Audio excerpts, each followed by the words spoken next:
মেয়েদের জীবনটা অনেক দুঃখের। মেয়েদের নিয়ে কখনোই স্বপ্ন রচনা করা যায় না, অন্তত মেয়ে সন্তানকে নিয়ে না। কেননা মেয়েরা তার জীবনের কোনো কুলই ঠিকভাবে ধরে রাখতে পারে না।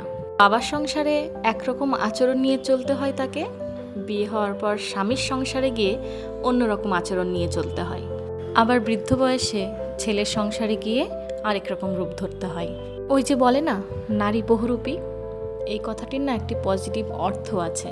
নারী তো বহুরূপী হতে বাধ্য, কারণ তার জীবনে তার নিজস্বতা খুবই কম। আসলে সমাজটাই এইরকম, নারীকে বারবার স্রোতের মুখে ঠেলে ফেলে দেওয়া হয়।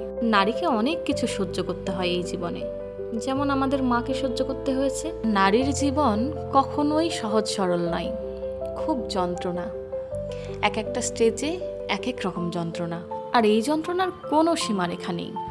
ধরতে গেলে প্রতিটি নারী তার হৃদয়ের ভিতরে যন্ত্রণার গোডাউন বানিয়ে ফেলেছে।